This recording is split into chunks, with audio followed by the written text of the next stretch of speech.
السلام علیکم ورحمۃ اللہ وبرکاتہ۔ قابل احترام بھائیو، دوستو، بزرگوں، یہ چونکہ نکاح کی مجلس ہے اور علماء بھی ہیں، میں اس نسبت سے کچھ باتیں مختصر عرض کرتا ہوں تاکہ 12 بجے تک ہم فارغ ہو جائیں انشاءاللہ۔ سب سے پہلی بات تو یہ ہے کہ ہر وہ نکاح اور ہر وہ شادی قابل مبارکباد ہوتی ہے جو رسول اللہ صلی اللہ علیہ وسلم کے سنت کے مطابق ہے۔ جو کام بھی حضور صلی اللہ علیہ وسلم کے سنت کے مطابق ہوگا اس کے اندر آٹومیٹک برکت آ ہی جائے گی۔ اربع من سنن المرسلین کتابوں میں لکھا ہے کہ 4 چیزیں جو ہے سارے نبیوں کی سنت ہے، اس میں سے نکاح بھی ہے، اس میں مسواک کرنا بھی ہے، اس میں حیا کرنا بھی ہے، یہ ساری چیزیں حضور صلی اللہ علیہ وسلم کے زمانے میں بھی شادیاں ہوتی تھیں، لیکن بہت سادگی کے ساتھ۔ حضرت عبداللہ ابن عمر رضی اللہ تعالیٰ عنہ طواف کر رہے تھے اور ایک نوجوان نے آ کر کہا کہ حضرت آپ کی فلاں بیٹی سے میں نکاح کرنا چاہتا ہوں، طواف کرتے کرتے۔ فما اجاب ابن عمر، عبداللہ ابن عمر نے اس کا جواب نہیں دیا، طواف کر رہے تھے۔ طواف سے فارغ ہونے کے بعد حضرت عبداللہ ابن عمر نے اس نوجوان کو ڈھونڈوایا، بھئی دیکھو وہ نوجوان تھا جسے کو مانگا ڈالا تھا، وہ کہاں ہے؟ دیکھو دیکھو۔ حرم شریف اس زمانے میں بھیڑ تو ہوتی نہیں تھی، مختصر مجمع تھا۔ ڈھونڈا یا ڈھونڈا یا ڈھونڈا، صفا مروہ پر ڈھونڈا، شاید وہاں صحیح کر رہا ہوگا، وہ نہیں ملا، نوجوان نہیں ملا۔ خیر بات آئی گئی ہو گئی۔ مدینہ منورہ حضرت عبداللہ ابن عمر پہنچے اور اپنے ساتھیوں کے ساتھ بیٹھے ہوئے تھے، اتنے میں وہ نوجوان سامنے سے گزرا۔ ارے وہ نوجوان کو بلاؤ بھی، وہ نوجوان کو بلاؤ، وہ نوجوان کو بلاؤ بلاؤ بلاؤ۔ وہ آیا تو عبداللہ ابن عمر نے کہا بھئی آپ نے میری بیٹی کے ساتھ نکاح کا مانگا دیا تھا، لیکن میں طواف کر رہا تھا اور دعا میں مشغول تھا، تو جواب دینا مناسب نہیں سمجھا میں نے۔ دعا کر رہا تھا، مطاف میں کیا جواب دوں تم کو؟ اب بتاؤ تمہارا ارادہ ہے؟ اجین میں ایسے شادی ہوتی ہے بھائی؟ ارے بتاؤ تو صحیح، ہوتی ہے؟ یہ پوچھا عبداللہ ابن عمر نے، بھئی میں طواف کر رہا تھا، دعا میں مشغول تھا، اب میں کیا جواب دوں تم کو؟ میرے ساتھ میرے شاگرد تھے، اب بتاؤ اگر ارادہ ہو تو کچھ سوچا جائے۔ ہاں ہاں میرا تو ارادہ ہے۔ آپ نے جواب نہیں دیا تو میں سمجھا کہ شاید آپ کا ارادہ نہیں ہے۔ نہیں بھائی نہیں، چلو۔ شاگردوں کو اٹھایا، شاگرد سامنے بیٹھے تھے، فون کر کے کارڈ دے کر فلاں کو بلاؤ، فلاں کو بلاؤ، فلاں آیا نہیں آیا، فلاں آیا نہیں آیا، کچھ نہیں۔ اور یہ سارا کا سارا قافلہ جو تھا مسجد نبی میں بیٹھا ہوا، یہ چلے گئے حضرت عبداللہ ابن عمر کے گھر پر۔ وہاں جب گئے، بیوی سے کہہ دیا کہ مہمان آئے ہیں، کوئی اکرام کرو، کھجور رکھو، پانی رکھو، مہمان کا اکرام تو یہ ہوتا ہے۔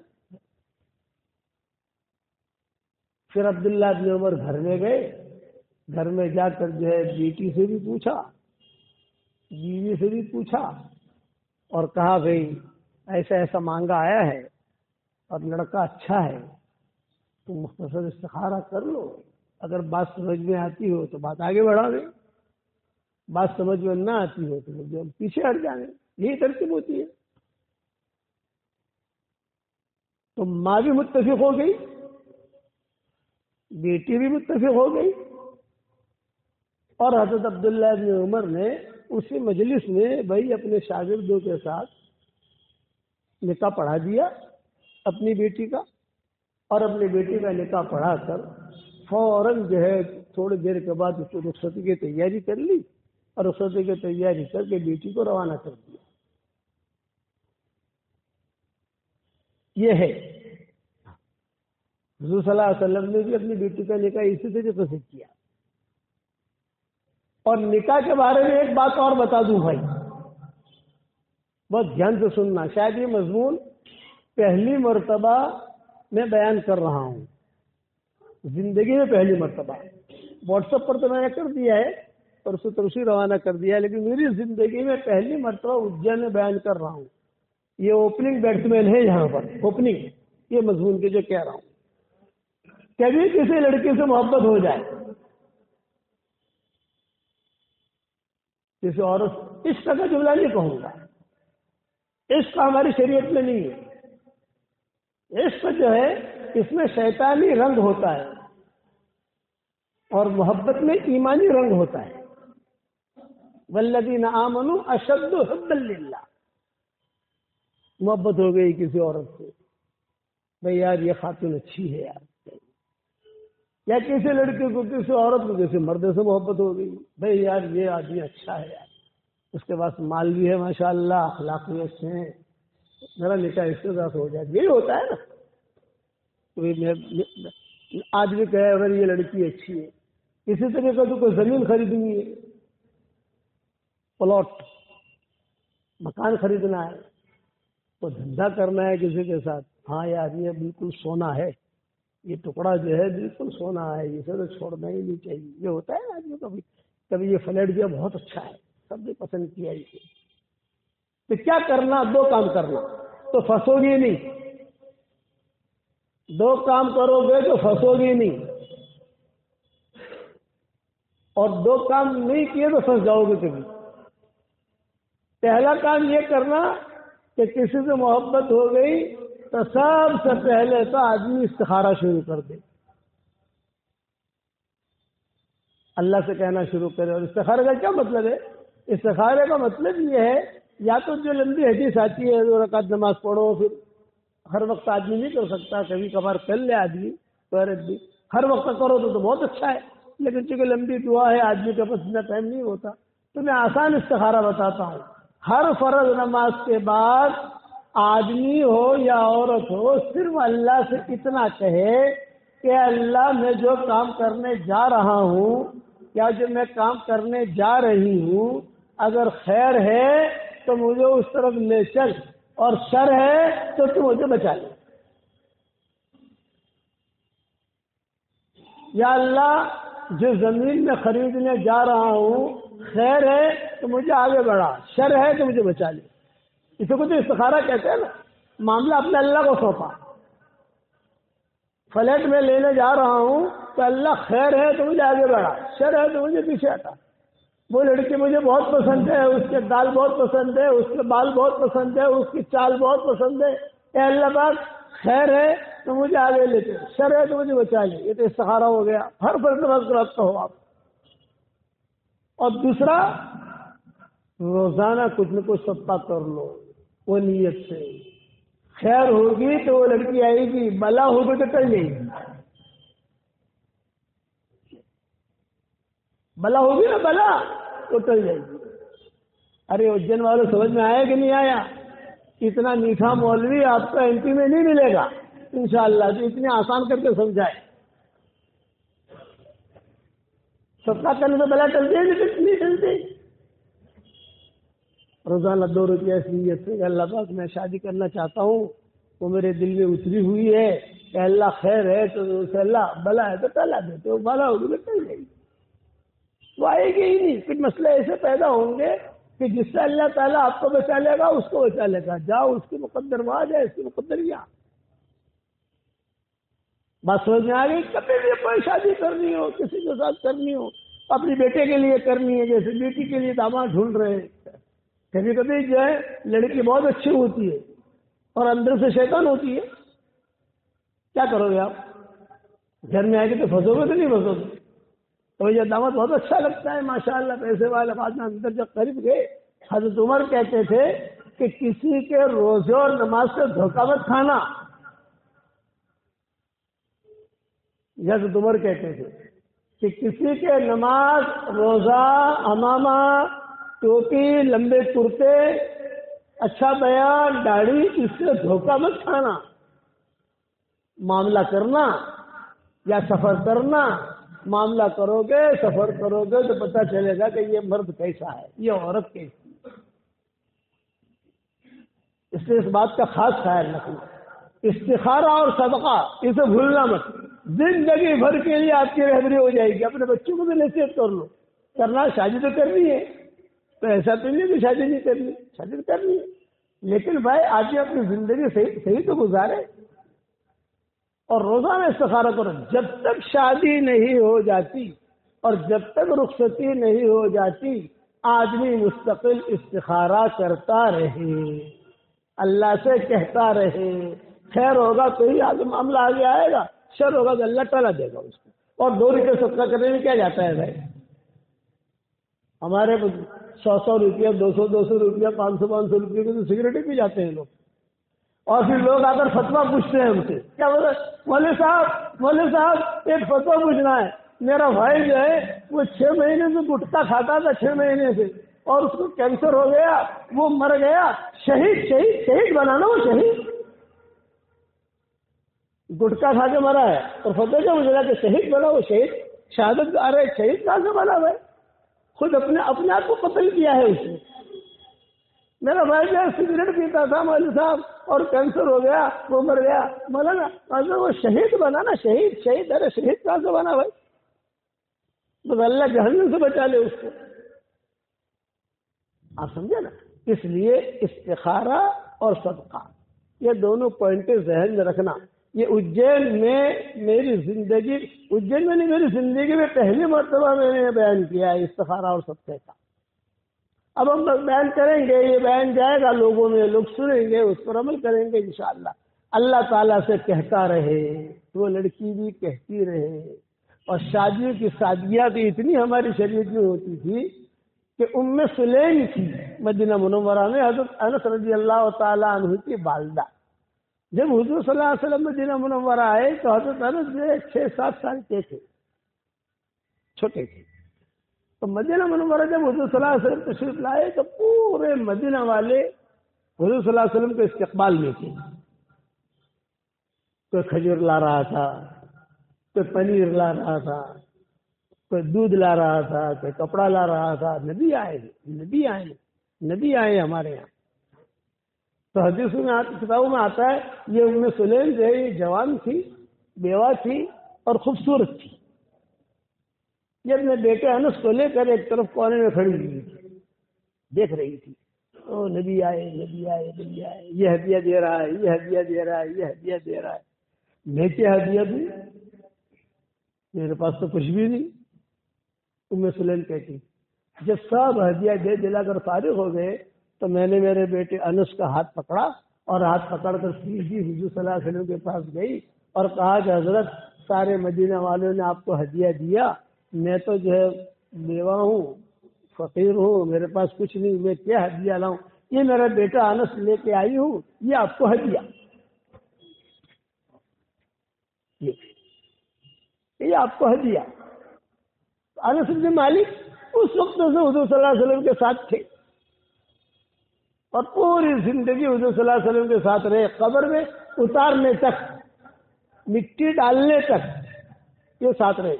یہ ان کی والدہ تھی ام سلیم. تو یہ ام سلیم خوبصورت تھی، یہ مسلمان تھی، یہ بیٹھی ہوئی تھی. تو ابو طلحہ ایک مالدار آدمی تھے مدینہ منورہ میں، یہ مشرک تھے. یہ آئے، ام سلیم مجھے تجھ سے محبت ہو گئی ہے، تجھ سے شادی کرنا چاہتا ہوں. تو ام سلیم نے بیٹھے بیٹھے کہا بھی تیری میری شادی کیسی ہوگی؟ تو مشرک ہے، میں مسلمان ہوں، تیرا مذہب الگ ہے، میرا مذہب الگ ہے. میں کوئی سیٹنگ کر، کوئی ترتیب کر کہ میں میرا دھرم بھی نہ چھوڑوں، تو تیرا دھرم بھی نہ چھوڑے اور ہمارا نکاح ہو جائے. ام سلیم نے کہا کہ نہیں، یہ نہیں ہوگا. تم جاؤ اور جو اس بارے میں سوچو. کیونکہ مالدار آدمی تھے ابو طلحہ مدینہ منورہ کے. جو وہ جانے لگے تو ام سلیم نے کہا او ابو طلحہ سن، اگر تو نے میری شرط قبول کر لی یعنی اسلام قبول کر لیا تو میں تیرے ساتھ نکاح بھی کروں گی اور تجھ کو ہدیہ بھی دوں گی. یہ ام سلیم نے کہا. شرط بھی قبول، نکاح بھی ہو جائے گا، بیوی بھی مل جائے گی اور بیوی تجھے میں تجھے ہدیہ بھی دوں گی. تب طلحہ نے کیا کہا؟ لا لا لا لا لا لا لا لا، نہیں نہیں نہیں نہیں، چلے گئے. 3 دن کے بعد یہ آئے. ہاں ام سلیم میں اب آیا ہوں، میں نے اسلام بھی قبول کر. حضور صلی اللہ علیہ وسلم کے زمانے کی یہ بات ہے، یعنی آپ کی حیاتی کی یہ بات ہے، آپ زندہ تھے. حضور صلی اللہ علیہ وسلم کے سامنے قصہ بعد میں آیا، لیکن ایک گھر میں سیٹنگ ہو رہی تھی، وہ انس دیکھ رہے تھے. انس تو بڑے ہو گئے سر، انس کے مالک. حضور صلی اللہ علیہ وسلم کو اس قصے کا علم نہیں تھا کہ ایسا ہو رہا ہے. بعد میں پتہ چلا کہ اچھا ایسا ہوا. تو کتابوں میں لکھا ہے کہ انس بن مالک کو تو سب پتا تھا، ام سلیم کو ہی پتا تھا. یہ آئے ابو طلحہ، اور ابو طلحہ نے آ کر کہا ہاں میں مسلمان ہو گیا ہوں، اب بتا کیا کیا کرنا ہے. ہمیں بہت اچھا. تو تو نے کہا تھا ہدیہ دینے کا. ہاں ہاں دوں گی ہدیہ. ہدیے کا ٹینشن رہتا ہے نا آدمی کو، پتا نہیں کتنا بڑا لفافہ دیتی ہے، کیا دیتی ہے. ام سلیم نے کہا میں نے وعدہ کیا ہے، میں تجھے ہدیہ دوں گی اور تیرے ساتھ نکاح بھی کروں گی، تو مسلمان ہو جا. سارے مسلمان ہو گئے. مدینہ میں اطلاع ہو گئی یہ مسلمان ہو گئے ہیں ابو طلحہ. ٹھیک ہے. تو ام سلیم نے وہیں بیٹھے بیٹھے آواز لگائی، یا انس، او انس. مدینہ منورہ چھوٹی سی بستی تھی. کہ او انس آ جا بیٹا، میرا نکاح پڑھا دے ابو طلحہ کے ساتھ. اجین میں ایسا ہوتا ہے بھائی؟ ذرا مجھے بتاؤ تو صحیح. حضرت انس ابن مالک نے اپنی ماں کا نکاح ابو طلحہ کے ساتھ پڑھایا. اب جب نکاح ہو گیا تو وہ ابو طلحہ کہنے لگے ہدیہ ہدیہ. ارے بات سمجھ میں آ رہی نہیں؟ انگریزی میں تو بات نہیں کر رہا، آپ لوگ تو سمجھ. میرا ہدیہ، ہاں میں نے وعدہ کیا تھا تجھے ہدیہ دوں گی، اور ہدیہ یہ ہے کہ میرا مہر معاف. اس زمانے میں مہر کا معاف کرنا یہ بہت بڑی چیز ہوتی تھی. مہر معاف، اربوں کے یہاں کو مہر معاف کر دے یہ بہت بڑی دولت ہے کہ مہر معاف کر دیا. نکاح ہو گیا. حضور صلی اللہ علیہ وسلم کو پتہ چلا کہ ایسا ایسا ہوا ہے. تو حضور صلی اللہ علیہ وسلم نے فرمایا ماشاء اللہ، مبارک مبارک مبارک، ماشاء اللہ ماشاء اللہ. بہت خوشی ہوئی، بہت خوشی ہوئی. پھر حضور صلی اللہ علیہ وسلم نے ان لوگوں کو اتنا قریب کیا. ابو طلحہ ہے، ام سلیم ہے، انس بن مالک ہے. انس بن مالک کو دنیا بھر کے لوگ پہچانتے ہیں، ام سلیم کو نہیں پہچانتے، ابو طلحہ کو نہیں پہچانتے. ان کو اتنا قریب کیا، اتنا قریب کیا کہ کبھی کبھی حضور صلی اللہ علیہ وسلم انس بن مالک سے کہتے تھے بیٹا انس آج میں دوپہر کا قیلولہ ام سلیم کے کمرے میں کروں گا. گرمی ہوتی تھی نا، تو فرمایا آج ہمارے گھر والے تھوڑے مشغول ہیں تو قیلولہ میں ام سلیم کے وہاں کروں گا. کئی مرتبہ ام سلیم کے یہاں قیلولہ کرنے جاتے تھے حضور صلی اللہ علیہ وسلم. تو انس بن مالک کہتے تھے خوب گرمی ہوتی تھی، پسینہ نکلتا تھا حضور کا. تو ہم لوگ جو ہے اس طرح کی ہماری شیشی میں یا کسی چیز میں ہم ایک ایک قطرہ حضور صلی اللہ علیہ وسلم کے پسینے کا جمع کرتے تھے، اور وہ اتنا خوشبودار ہوتا تھا کہ ہمارے عطروں میں ہم ملاتے تھے. مدینہ والے جو تھوڑے عطروں ملاتے تھے. ایک قریب کیا حضور نے. دوسرا کہ آپ صلی اللہ علیہ وسلم کے حلق کراتے تھے. آپ صلی اللہ علیہ وسلم تو ایک تو آپ نے حلق کرایا ہے مینا میں، ایک تو آپ نے حلق کرایا عمرے کے موقع کے اوپر. حضور صلی اللہ علیہ وسلم نے جتنے عمرے کیے ہیں ذی قعدہ نہیں کیے. اس لیے اللہ اگر آپ کو توفیق دے تو ذی قعدہ میں عمرہ کر لینا. یہ حضور کی بڑی سنتوں میں سے ایک سنت ہے. کسی مہینے میں حضور نے عمرہ نہیں کیا، صرف ذی قعدہ. آپ نے جتنے عمرے کیے ذی قعدہ نہیں کیے. ہمارے یہاں مدینہ منورہ میں حجاز میں جب ذی قعدہ شروع ہوتا ہے تو میسج آنے شروع ہوتے ہیں، ارے ذی قعدہ شروع ہو گیا، جلدی سے سنت پہ عمل کر لو، جلدی سے سنت پہ عمل کر لو، کہ حضور نے پوری زندگی میں جتنے عمرے کیے ذی قعدہ میں کیے، اس کے علاوہ کسی مہینے میں عمرہ نہیں کیا۔ آپ بھی کوشش کر کے ذی قعدہ میں عمرہ کر لینا بھائی، کوشش کرو۔ ذی قعدہ میں عمرہ آدمی اس سے نہیں کرتا کہ وہ حج کے مہینے شروع ہوتے ہیں، جلدی ویزے نہیں ملتے، یہ نہیں ملتا، لیکن شروع سے اگر سیٹنگ کر لو گے آپ شوال کے آخر میں پہنچ جاؤ گے، وہاں رہو، اور جہاں ذی قعدہ شروع ہوتے ہی عمرہ کر کے انڈیا آ گئے۔ یہ حضور صلی اللہ علیہ وسلم کی بڑی سنتوں میں سے ایک سنت ہے، ذی قعدہ میں عمرہ۔ حضور صلی اللہ علیہ وسلم نے ذی قعدہ کے علاوہ کوئی عمرہ کیا نہیں ہے۔ جب بھی آپ نے عمرہ کیا وہ مہینہ ذی قعدہ کا ہوتا تھا، ذی قعدہ کا ہوتا تھا۔ اس لیے محدثین لکھتے ہیں کہ ذی قعدہ میں کچھ کرنٹ ہے۔ حالانکہ حضور سفر میں بھی کر سکتے تھے عمرہ، آپ جو ہے محرم میں بھی کر سکتے تھے، ربیع الاول میں بھی کر سکتے تھے، لیکن ذی قعدہ میں آپ نے عمرہ کیا تو ذی قعدہ میں عمرہ کرو گے انشاءاللہ۔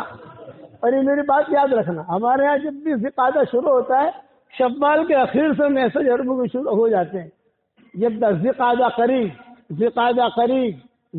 قریب، تو وہاں والوں کو تو کوئی مشکل ہوتا نہیں ہے، وہاں والے ٹرین کی ٹکٹ پکڑ کے چلے گئے، عمرہ کر کے جو شام کو واپس آ گئے۔ لیکن باہر سے آنے والوں کے لیے مشکل ہوتا ہے، لیکن نبی ان کے بھی ہیں، نبی ہمارے بھی ہیں، وہ سنت پر عمل کریں گے، ہم کیوں نہ کریں بھائی۔ تو حضور صلی اللہ علیہ وسلم جب بھی مدینہ منورہ میں بال کٹواتے تو حضور صلی اللہ علیہ وسلم کہتے میں بلاؤ ام سلیم کو،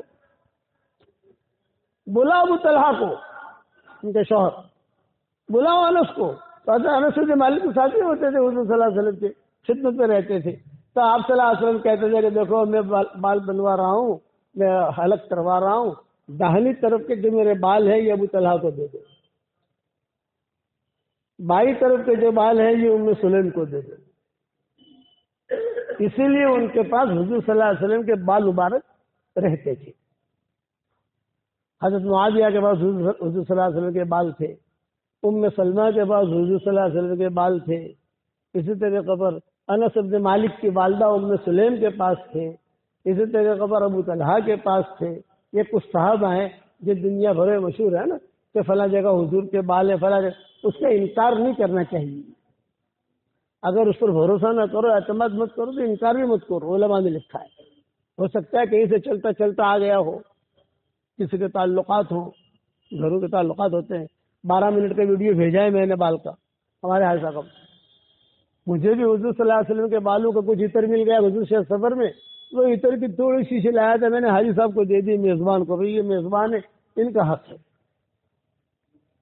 اور 12 منٹ کا ہمارے ویڈیو ہے حضور صلی اللہ علیہ وسلم کے بال مبارک کی تفصیل سے میں نے اسے بیان کیا ہے، یہ بال کہاں کہاں تھے، کیسے آئے، کیا ہوا کیا نہیں ہوا، وہ یوٹیوب پر پڑی ہوئی ہے۔ حضور صلی اللہ علیہ وسلم کے بال مبارک اتنا خالی لکھو گے تو ویڈیو آ جائے گی، وہ ویڈیو ضرور سننا کہ آپ صلی اللہ علیہ وسلم کے بال مبارک کی کیا حقیقت ہے، یہ کیا صحیح ہے کیا غلط ہے، وہ سارا 12 منٹ میں نے بیان کیا۔ اتفاق ایسا ہوا کہ سفر میں جو ہم گئے گزشتہ، وہاں 6 مہینہ رہے مدینہ منورہ میں، وہاں ہمارے تعلقات بنے، بیانات ہوئے، ظاہری بات ہے جہاں جاتے ہیں وہاں مجمع آتے ہیں، جہاں جاتے ہیں وہاں ملاقاتیں ہوتی ہیں، وہاں جو حضور صلی اللہ علیہ وسلم کے بال مبارک ہے، کچھ عطر وغیرہ ہاتھ سے لگ گیا کچھ، تو میں بچوں کے لیے کیا لاؤں ہدیہ؟ پھر میرے پوتے پوتیاں نواسے نواسیاں الحمدللہ بہت ہیں، کوئی بھی آدمی کہتا ہے کہ مولانا حضرت آپ کی دعوت کرنی ہے، میں نے کہا بھائی میرا پریوار بہت لمبا چوڑا ہے حضرت جتنا بھی ہو، میں نے کہا 50 ہے، 50 سب مل ملا کر پوتے پوتیاں نواسے نواسیاں، اللہ تعالیٰ ان سب کے چمن کو آباد رکھے اور آپ کے چمن کو بھی اللہ آباد رکھے، روشن رکھے سب کو۔ تو تب میں نے کہا ان کے لیے کیا ہدیہ لاؤں، کہ یہ بال مبارک کا عطر لے کر آیا، جو حضور صلی اللہ علیہ وسلم بال مبارک کے عطر مجھے ملے تھے وہ لے کر آیا، تو کچھ شیشیاں سب کو دے دی میں نے، سارے بچے بچیوں کو، بولے اس سے بڑا ہدیہ کوئی نہیں ہو سکتا، یہ لے لو آپ، سب کو دامادوں کو دے دی، بہوؤں کو دے دی، بچوں کو دے دی، بھی سنبھالو۔ اب کچھ چھوڑ گئے بچے سے، تو میں نے کبھی اجین جا رہا ہوں تو اجین والوں کے لیے کیا ہدیہ لے جاؤں؟ بیان تو ماشاءاللہ سب سنتے ہیں، لیکن کوئی چیز تو میزبان کون ہے ہمارے، کسے دعوت دی کہ حاجی جی نے دعوت دی، تو میں نے چپکے سے حاجی جی کو کہا کہ لو یہ حضور صلی اللہ علیہ وسلم کے بال مبارک کا عطر آپ کو ہدیہ۔ ان کو میں نے کہا تھوڑا تھوڑا استعمال کرنا اور جہاں ختم ہو جاوے تو تھوڑا بھر لینا، تھوڑا تھوڑا استعمال کرنا، جہاں ختم ہو جاوے تو بھر لینا، گھر میں تمہاری برکت شروع۔ آپ نے ہمیں دعوت دی تو آپ کا حق بنتا ہے۔ تو یہ ہے نا سبز مالک میں شادی پہ سنا رہا تھا قصہ، اتنی سیدھی شادیاں ہوتی تھی، کوئی دھمال نہیں، کچھ نہیں۔ تیسری ایک اہم بات، ہر کام میں یہ دیکھو میرے نبی کی سنت کیا ہے، ہر کام میں تمہارے نبی کی سنت کیا ہے، شادی میں بھی، ولیمے میں بھی، رخصتی میں بھی، میاں بیوی کے معاملات میں بھی، ماں باپ کے معاملات میں بھی۔ اسی لیے کہا وَإِن تُطِيعُوهُ تَهْتَدُوا، اگر اطاعت کرو گے ہماری تمہیں سیدھا راستہ مل جائے گا، منزل تک پہنچ جاؤ گے، اور اگر ہماری اطاعت نہیں کی تو بھٹک جاؤ گے۔ غیروں کے طریقے پر ہماری زندگی نہیں گزرنی چاہیے۔ اور ایک اہم بات کی وضاحت کروں، آج کل بعض مرتبہ گھروں میں ایسا ہوتا ہے، لڑکی کی منگنیاں کسی جگہ کرتے ہیں، لڑکی منع کرتی ہے، ابا مجھے وہاں شادی نہیں کرنی۔ لڑکے کی منگنی کسی جگہ کرتے ہیں، لڑکا منع کرتا ہے۔ ارے بات سمجھ میں آ رہی نہیں آ رہی ہے؟ یہ تو ہر جگہ ہوتا ہے، ابا مجھے وہاں شادی نہیں کرنی۔ ارے بیٹا شادی کر لے، یہاں ہماری ناک کا مسئلہ ہے، ناک ہماری ناک کا مسئلہ ہے، تو شادی نہیں کرے گی تو پریوار کیا کہے گا، خاندان والے کیا کہیں گے؟ یہ چیز ہماری شریعت میں نہیں ہے۔ لڑکا ہے اس کا پورا حق اس کو ہے، لڑکی ہے اس کا پورا حق اس کو ہے۔ سمجھاؤ، آپ صرف سمجھانے کے حقدار ہو، آپ بات پر اصرار کرنے کے حقدار نہیں ہو، یہ یاد رکھنا۔ میں تو کہتا ہوں ہمارے یہاں تو ہم تو جب پیر ہے نا، تو لوگ آتے ہیں، لڑکیاں آتی ہیں، کہتے ہیں، میں کہتا ہوں جہاں اس کا ارادہ کرے اور اللہ کا نام لے کے کرا دو، دے دو، سمجھاؤ کہ بیٹا اب ہمارے سے وہ لڑکا نہیں جمے گا، وہ لڑکا ٹھیک نہیں ہے، اس کے ماں باپ ٹھیک نہیں ہے، ہم سمجھتے ہیں اس کو، تم نہیں سمجھتے۔ مان گیا تو ٹھیک ہے، منواؤ، دعا کرو، لیکن زبردستی لڑکی بیچاری پریشان ہے اور زبردستی یہی بیٹھی رہنا۔ اور آج کل تو ایک ڈائلاگ اور چلا ہے، وہی بیٹھی رہنا، تیرا جنازہ وہاں سے نکلنا چاہیے۔ یہ کیا بھائی؟ تو تیرا جنازہ وہیں سے نکلے گا ورنہ ہماری ناک کٹے گی نہیں، یہ ہماری شریعت میں نہیں ہے۔ کیوں جنازہ نکلے گا بھائی؟ تو بیچاری پریشان ہے۔ اسی لیے میں ایک نصیحت کرتا ہوں، جب بھی بیٹی رخصت ہو، بہن رخصت ہو، بیٹی رخصت ہو، بہن رخصت ہو، تو بھائی لوگ کیا کہیں، باپ کیا کہیں؟ بیٹا آپ کے چمن کو اللہ روشن رکھے، اللہ آپ کو آباد رکھے، سلامت رکھے، لیکن بیٹا کوئی خدا نہ خدا نامناسب حالات آنے، کوئی پریشانیاں، کوئی ٹینشن کی بات آئے، بالکل ٹینشن مت لینا، ہمارا گھر کھلا ہے۔ یہ نہیں کہ تو گئی تو گئی، تو جانے تیرا کام جانے، مر زندہ رہے کچھ بھی نہیں۔ اس کو یہ کہو کہ ہمارا گھر کھلا ہے، بہن ہمارا گھر کھلا ہے، جب آنا چاہے، خدا نہ خاصا نہیں تو کوشش کرو اپنی زندگی آگے بڑھے، لیکن خدا نہ خاصا ایسے حالات آ گئے تو کیا کرے؟ میرا گھر کھلا ہے، کبھی بھی تو آ جانا۔ باپ بھی کہے بیٹا بالکل ٹینشن مت لینا، میرا گھر کھلا ہے، تو آ جانا، یہ کہہ کر بھیجو۔ یہ پہلی مرتبہ اجین میں مضمون بیان کر رہا ہوں، حالانکہ دنیا بھر میں جاتا ہوں، اجین والوں نے کچھ جادو کی گولی پلا دی مجھے کہ جو مضمون بیان کر رہا ہوں، مضمون میں نے بیان نہیں کیے، میرے جنات وغیرہ سب جانتے ہیں، سارے دنیا میں جاتے ہیں الحمدللہ، لیکن اللہ نے الہام کیا حضور صلی اللہ علیہ وسلم کی سنت کے مطابق۔ آپ صلی اللہ علیہ وسلم کے زمانے میں بھی ایسے قصے آتے تھے، اور آ کر کہتی تھی کہ حضرت مجھے میرا شوہر پسند نہیں، میں پریشان ہوں۔ نبی ہے اور نبی کے مشورے سے شادی ہوئی ہے، کتنی بڑی چیز ہے۔ نبی نے نکاح پڑھایا، نبی ہے یہ، حضور نے کہا بھی ٹھیک، تمہارا اگر ارادہ نہیں ہے تو چھٹا کرو، لیکن پھر مہر معاف کرنا پڑے گا، مہر۔ اب وہ لڑکی نے کہا مہر معاف، کروا دیا چھٹا۔ ایک قصے نہیں ہے، بہت قصے ہیں. اب یہ 12 بج گئے تمہارے یہاں, کتنے قصے بیان کروں. اس لیے یہ دادا گیری نہیں کرنا. چپکے سے سہیلیوں کے ذریعے سے, دوستوں کے ذریعے سے یہ پوچھ لو کہ بھی کیا ارادہ ہے اس کا ارادہ بھی پوچھو. لڑکے کا منہ بھی دکھا دو, لڑکی کا منہ بھی دکھا دو, تاکہ شریعت کے مطابق ان کی زندگی گزرے. کرو گے انشاءاللہ ایسا؟ اب اس پر صرف ایک قصہ سناتا ہوں. عبداللہ ابن عباس بیٹھے ہوئے تھے مسجد نبوی میں. ایک نوجوان نے آ کر کہا کہ حضرت ایک مسئلہ پوچھنا چاہتا ہوں. اب پوچھو. کہ حضرت مدینہ کی ایک لڑکی ہے, مجھے اس سے بہت محبت ہو گئی, اور ہم یہاں مسجد نبوی میں ملتے بھی تھے. ہمارے یہاں مکہ مکرمہ مدینہ منورہ میں جو ایسے لوگ ہوتے ہیں نا چیٹنگ والے, ارے سمجھ گئے نا, تو وہاں مول ملاقات نہیں کرتے, وہاں دروازوں پر ملتے ہیں. فلاں دروازے پر آ جانا, باب السلام پہ آ جانا, باب الفتح پہ آ جانا. وہ ہم دیکھتے جاتے جاتے ہم سمجھ جاتے ہیں کہ یہ سیٹنگ والے ہیں, کھڑے کھڑے باتیں کر رہے ہیں عرب اربن. وہاں مولوں میں نہیں ملتے, وہاں حرم شریف کے دروازے ہیں نا, 100 دروازے ہیں یار. میں فلاں دروازے سے آؤں گی, فلاں دروازے پر تو آ جانا. وہاں بھیڑ بھاڑ ہوتی ہے, اور میں کون کیا بات کر رہا ہے, کیا وہاں ملاقات کرتے ہیں. کوئی پہچان والا ہوتا ہے, تو لڑکی بھی ہمیں پہچانتی ہے, وہ لڑکا بھی پہچانتا ہے. میں جاتے جاتے کہتا السلام علیکم, زور سے سلام کر لیتا ہوں. او شیخ گئے, شیخ گئے, شیخ نے سلام کیا. عرب عورتیں بھی پہچانتی ہیں نا ہم کو, بیانات ہوتے ہیں وہاں, تو میں سمجھ جاتا ہوں کہ گڑبڑ ہے. میں کہتا ہوں السلام علیکم, تم دونوں پر سلام.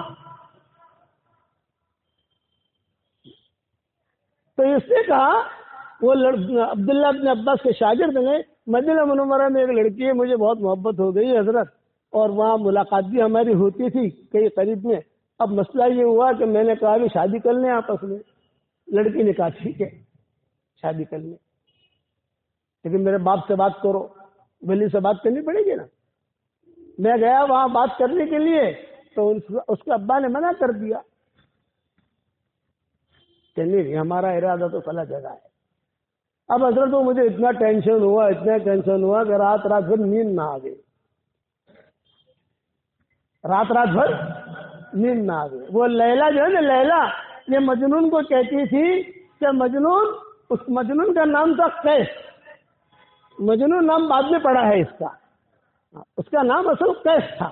تو کہتے تھے قیس, مجھے تجھ سے اتنی محبت ہے کہ تیرا نام ہتھیلی پر لکھتی ہوں اور بوسہ دیتی ہوں. لیلا نے لکھا کہ مجھے تجھ سے اتنی محبت ہے قیس کہ تیرا نام جو ہے یہ میں ہتھیلی پہ لکھتی ہوں, بوسہ دیتی ہوں. تو مجھے قیس نے جواب دیا, تو جو ہے ہتھیلی پہ لکھتی ہے, میں نے دل پہ لکھ رکھا ہے تیرا نام.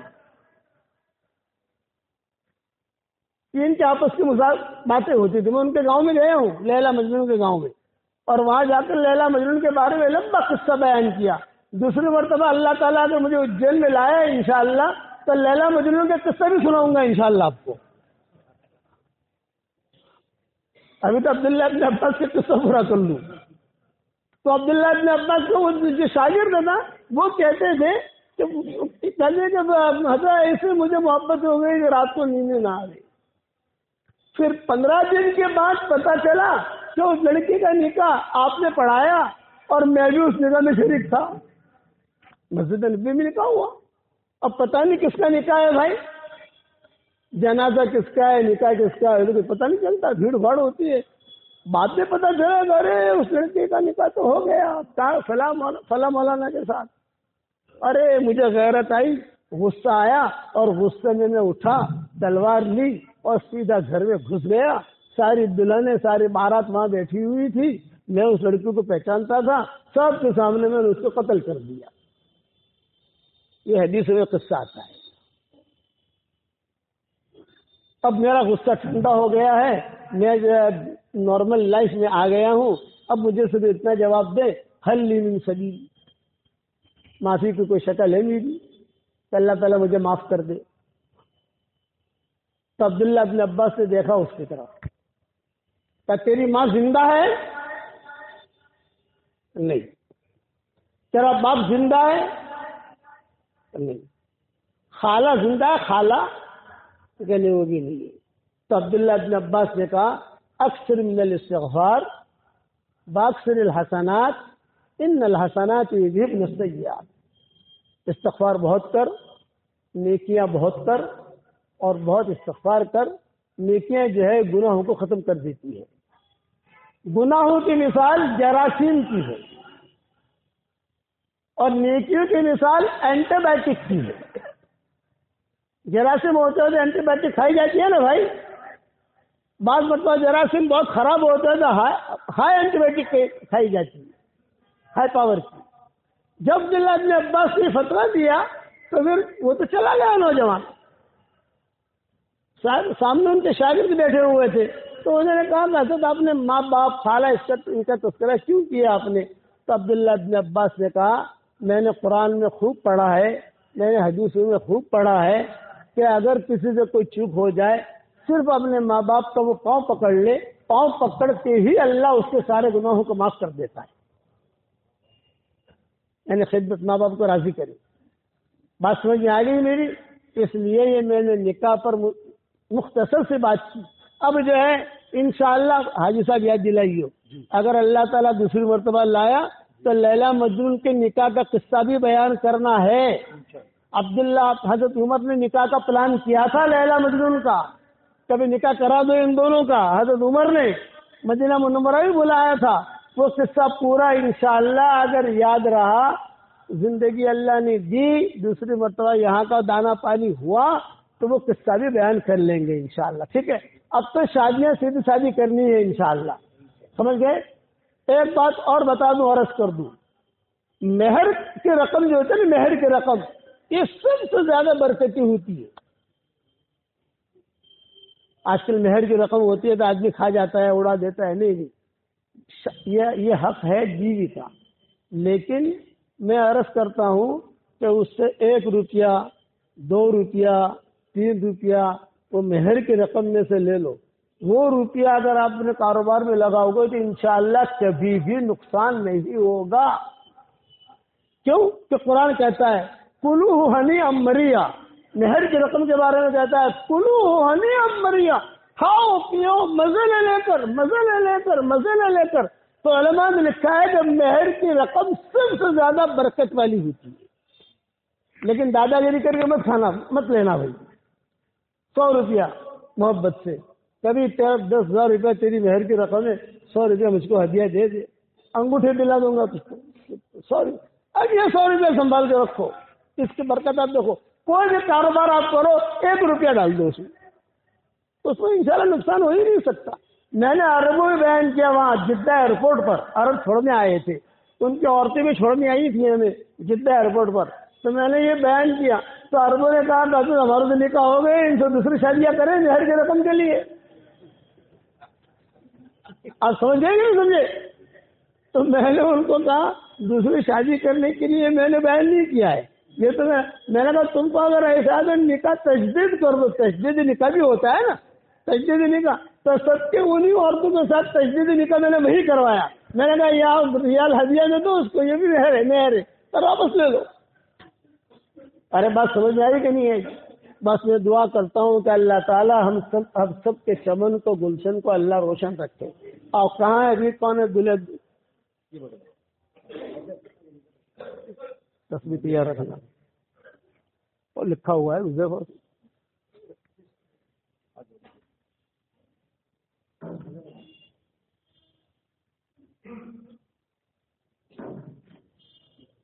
اچھا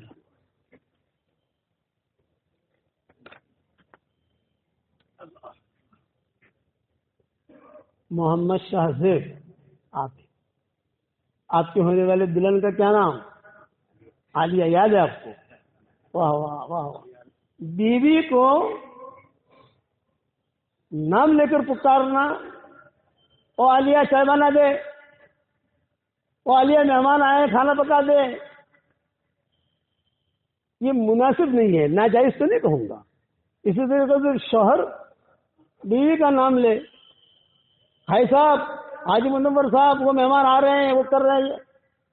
میاں بیوی ایک دوسرے کا نام جو ہے وہ نام لے کر پکارنا حرام نہیں ہے، پکار سکتے ہیں، لیکن ہماری شریعت میں کنیت ہے، یا ام فلاں یا ابو فلاں۔ حضرت عائشہ رضی اللہ تعالیٰ عنہ حضور صلی اللہ علیہ وسلم سے کہ آپ صلی اللہ علیہ وسلم کو مائیں کیسے پکارتی تھی؟ یا محمد، یا محمد۔ ہر ماں کہتی تھی یا رسول اللہ، یا رسول اللہ، کبھی ماؤں نے نام نہیں لیا۔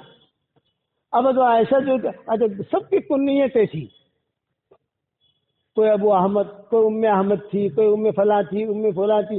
حضرت عائشہ کی تو کوئی اولاد تھی ہی نہیں، تو حضرت عائشہ نے حضور صلی اللہ علیہ وسلم سے پوچھا کہ حضرت میری کنیت کیا، میری اس کا اولاد ہے ہی نہیں۔ جب کنیت جو ہوتی ہے یہ بڑا بیٹا یا بڑی بیٹی، جیسے میرے بڑے بیٹے کا نام ہے ایوب تو میری کنیت ہے ابو ایوب، بڑی بیٹی کا نام ہے صفیہ تو میری کنیت ہے ابو صفیہ۔ یہ ترتیب شریعت میں ہمارے۔ حضرت عائشہ نے حضور صلی اللہ علیہ وسلم سے پوچھا کہ حضرت میری تو کوئی اولاد ہے ہی نہیں۔ آپ نے فرمایا جی کیوں نہیں ہے تیری اولاد؟ اب میرے بچے تو ہے نہیں، تو آپ کیسے؟ میں نے کہا دیکھ اسما کے بچہ ہے کہ نہیں، عبداللہ بن زبیر، ان کی بھی بہن تھی نا حضرت عائشہ کی، کہ تیری کنیت ہے ام عبداللہ۔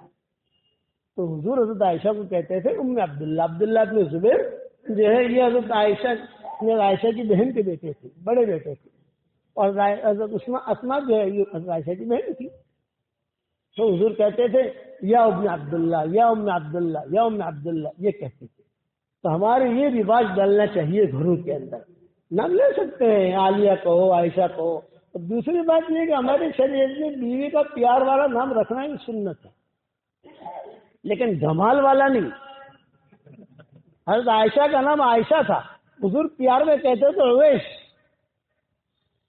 حضور پیار میں کہتے تھے عائش،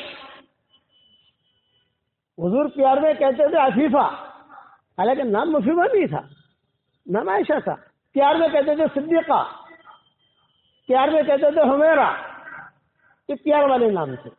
تو یہ بلکہ ہمارے یہاں یو پی کے علاقے کے اندر تو کافی مشہور ہے، ہمارے ان علاقوں میں گجرات میں، یہاں تو ہمارے گجرات میں تو برابر سمجھ رہا ہو انس کیا جائے سے تو او فاطمہ کہتے فاطمہ، او فاطمہ تو شو کرے تھے، یہ ہمارے گجرات میں بہت ہے۔ حالانکہ ہماری شریعت نام لینا ایک بعض مرتبہ بھی بعض علاقوں میں بھی اتنا مشہور ہو گیا کہ شوہر کا نام لیتے ہی نکاح ٹوٹ جاتا ہے۔ جہالت ہے نا۔ ہمارے یہاں پہلے ہندوؤں میں رسمی تھی، ہمارے یہاں پہلے 600 سال پہلے جب ہندوؤں میں رسمی تھی، وہ رسمی چلی تو شریعت کو کس نے دیکھا؟ جس مولوی نے جو چلا دی وہ چلی، وہ جیل میں جو چلا دی وہ چلی۔ تو ان کا یہ تھا کہ شوہر کا نام لو تو شوہر کا نام لیتے ہی نکاح ٹوٹ جاتا ہے۔ تو ایک اور عورت تھی، اس کے شوہر کا نام تھا رحمت اللہ، اب وہ نماز پڑھتی تھی السلام علیکم ورحمۃ اللہ، السلام علیکم ورحمۃ اللہ۔ ارے وہ کہتی تھی میرا نکاح ٹوٹ جائے گا، تو کہتی تھی السلام علیکم منی کے ابا، السلام علیکم منی کے ابا۔ آپ سمجھ گئے نا، یہ جہالت تھی۔ اور ایسے قصے نہیں، بہت قصے۔ تو عربوں کے اندر ہمیں جو پوچھتے ہیں یہ نہیں پوچھتے آپ کا کیا نام ہے، یہ پوچھتے ہیں ابو بھی، یہ پوچھتے ہیں